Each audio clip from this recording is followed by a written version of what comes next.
Hello and welcome to this week's Top 10 list. I'm John Iadarola, regrettably coming to you solo for this Top 10 list. Yesterday, with the launch of the new 90-minute TDR and some problems with that, the whole thing blew up, which is why this is coming a day late. So apologies for that, and that also means that you won't get Francesca, but I'm here, and there's still 10 coming. This is the Top 10 worst people in politics right now. But with a caveat, obviously there's a lot of bad people. I wanted to make this a little bit different. I wanted this to be sort of a Whitman sampler of political awfulness. So there are 10 people here, and they are ranked by how roughly I think awful they are, but each for a different reason. There's several people who are the most corrupt, several people who are the most hateful. These are 10 people who are here for different reasons, and they are from very widely spaced parts of the political spectrum. So we'll see what you think. And as always, if you have suggestions for future top 10 lists, you can post in the comments below. You can send me tweets and all that. I love seeing your suggestions. Coming in at number 10, the least awful, mainly because she's not really around. That would, of course, be Hillary Clinton. And I think the reason that she makes it on the list right now is that I am very much thinking over the past month or so, with how bad things have gotten with Joe Manchin and everything, that, man, it really is a reminder of how much we needed Bernie Sanders. Either in 2020 or all the way back in 2020. She's there because even though I think she should have known that she was not the person to go up against Donald Trump, and even though she was not going to do what's necessary to fix the many crises that face America, she had to be the one to go up against Donald Trump. And, everything happened that happened, and we were denied Bernie Sanders. And now she just occasionally pops up to make some shitty comment, sometimes about Trump, sometimes about Bernie. It's just a bad, negative, unnecessary influence on politics. Not super important, not super relevant, thankfully, but it is there. That's number 10. Number 9 is going to be Matt Gaetz. And the reason he is so low on the list is because he really doesn't seem to have much political power or influence right now. His reason for being on the list, though, is he's one of the politicians who seems to be in it for a combination of kind of just wanting to be an influencer, like he wants to get on TV, but mainly for the cheap sexual stuff. Like, he's one of the old school politicians that just wants like money and cigars and apparently to, make sex workers' lives a little bit worse. There's a lot of different corrupt reasons that people get into politics. This is one of the most pathetic kind of. He's in it for all the stuff that he might end up, but probably won't be, in prison for.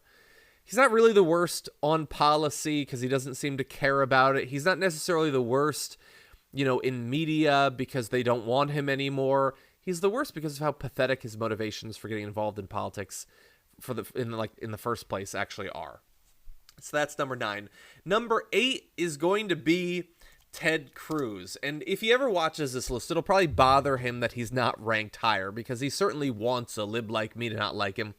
But he's there a little bit for the willingness to turn and pretend that he supports politicians who previously hated, but we've got a much better example of that coming up. Mainly, he's there for the oiliness. He is the slimiest, oiliest, just most disgusting politician, I think. Like, there are others that are more hypocritical. There are others that are worse. But he's just, it's kind of old school. It's kind of retro. He would cruise into your town and try to sell you on a monorail or something. Like, he's that kind of old school politician.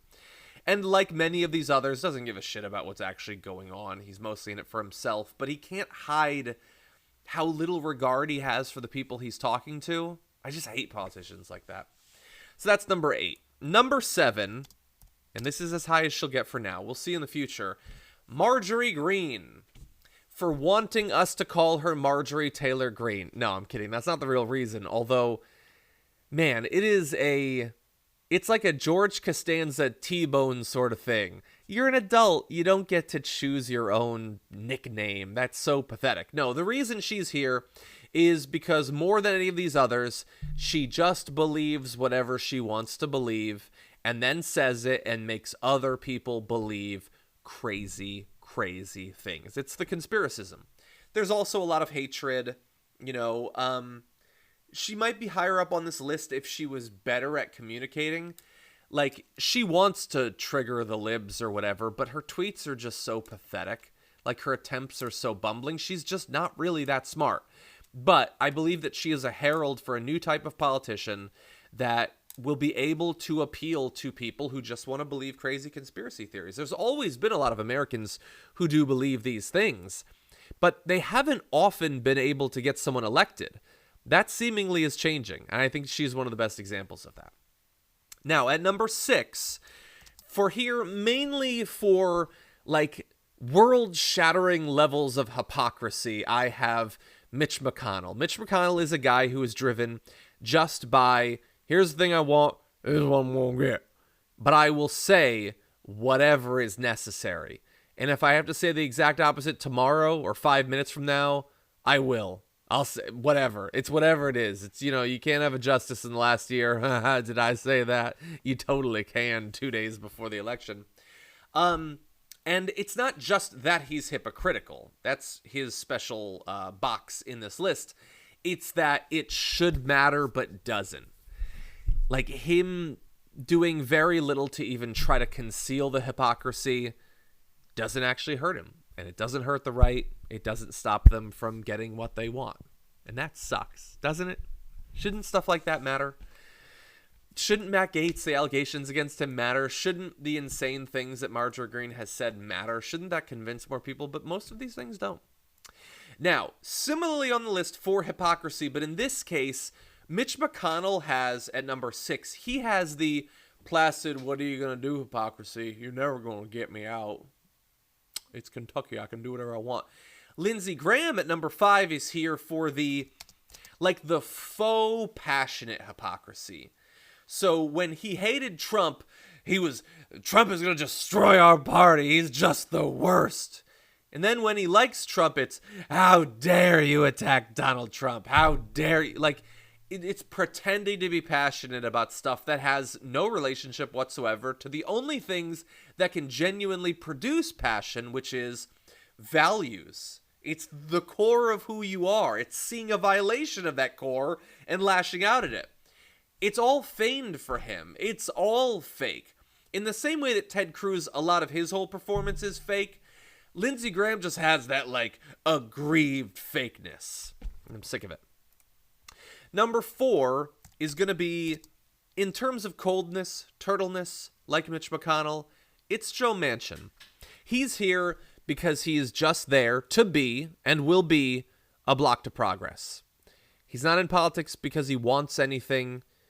Not even like sure, he does bad stuff or whatever. It's not even like how most Republicans don't really have much that they care for, but they're perfectly willing to, like, cut entitlements or, cut taxes or whatever. He doesn't even seem to care that much. He's just there. He's just there to block things. He's just going to sit there until eventually croaks, and then someone awful will probably take his spot. And nothing much will change, but it'll be a Republican. And because not much substantively will change, honestly, it might even be better. It might even be better to get past a little bit of the illusion in this case. Now, that is not always the case. The people who say that, like, there's no difference between Democrats and Republicans, that is often a massive oversimplification that misses a lot that actually affects the quality of people's lives. But with Joe Manchin, it's getting close to being true. The dude is just wasting space. But that, in some ways, is not as bad as number 3, which is Kyrsten Sinema. Substantively, very similar to Joe Manchin, but she's worse in a way that we talked about on the show about a week ago. It's the thing that led to this list being made, which is that Joe Manchin has never pretended to be a progressive. He's never pretended to be on the left. Now, he has pretended some things. He pretended to be a little bit more open to, for instance, changing the filibuster than he's now saying. But he's Joe Manchin, and he's always been Joe Manchin. Kyrsten Sinema was like a Green Party candidate at one point, wasn't she? Like, she pretended that she was very much on the left. She is very much not. The way that she portrayed herself has nothing to do with the way that she is now that she's in power. The only explanation that would make me sort of understand it is if she has a twin that's being held hostage, and if she doesn't do exactly what this shadowy group wants, the twin's gonna get it. That might explain why you would change as much as you had. That, or the fact that you are one of the biggest fucking liars in American political history. You are just a ginormous liar. And that I like that less than Joe Manchin, because Joe Manchin is not honest about most things, but he is kind of honest about how useless he will be. He doesn't pretend that he's going to do much. She pretended that she would, and that's worse. Number 2 is going to be Joe Biden. And I know, why are you saying that, Joe Biden, but he's a Democrat, he's a president, and you want us to vote for him. I did, and I still do. I'm so glad that you did. But he's there kind of, there's crossover with Joe Manchin a little bit. But it's that nothing is going to happen, but stuff could happen. And he did kind of lie about who he was. He's there for apathy. He's there for laziness. Joe Biden must have things that he wants to accomplish. The cancer moonshot and stuff. There are things that he wants, and he has certainly wanted to be president forever, for longer than I have been alive, perhaps. And now he's there, and he's not going to do anything. He's going to let Joe Manchin determine what he gets done. In a couple of years, Mitch Mcconnell will determine what gets done or not. And he's mostly just going to go along with it. Not 100%. You know what? This isn't, fake land where I just make up stuff, to give you some sort of pure drug-like political commentary. He's done some stuff that's perfectly fine. But for the big stuff, he could be that FDR 2.0 if he wanted to be. And he's just sort of choosing not to be. What a wasted opportunity. Something you've worked towards your whole life. You're just not going to do much. I hate that. It's not the worst thing on the list. That's why he's number 2, but I really do hate it. Number 1, though, has to be, and I delight in denying him positions at number 1 on lists like this, but here I really do feel like you gotta give it up to Donald Trump. As bad as the apathy is, the lying, the being a block to progress, the massive angry hypocrisy, the placid turtle-like hypocrisy, the conspiracism, the oiliness, the cheap sexual stuff, and blocking us from having Bernie Sanders, Donald Trump's willingness to literally kill American democracy so that he can be president and feel like people like him for a little bit before he eventually croaks too, that's worse. That is actually worse. That is the only thing that makes it so that Biden just holding the spot isn't the worst thing. It's Donald Trump and what he wants to do and what he would do. Now, Donald Trump could be much worse than Donald Trump. He could be much worse than he was. These last 4 years could have been worse. If he actually cared, if he was willing to work, if he wasn't so lazy, so easily distracted, it could have been worse. And look, there's a chance that he becomes president again. And those are going to be really bad years that we might, in a lot of ways, never recover from. But even those could be worse, because as bad as he is, dude's real lazy. That is one of the saving graces that we have had, thankfully. But yeah, no, at least for now. And this is the sort of list that I assume I will return to, because I do want to not just rank them, but shed light on the different ways that politicians can be terrible. He's just so corrupt, so disinterested in democracy. He had to have a position. And at this point, at least, it had to be number 1. I hope someday he has that Hillary Clinton spot at number 10, but we'll have to return and see. For now, that's the top 10 list. Thank you, everybody, for being a member, for giving us that extra support that lets us do this, that lets us produce this extra content for you, even if sometimes it comes a little bit late, so sorry for that. But I hope that you enjoy it. Let me know if your ranking would be different. Is there any one or any category of awfulness that I left off of this? That almost rhymed. You can put that down below, and if you have ideas for top 10 lists, feel free to share those as well. For now, though, I'll see you soon.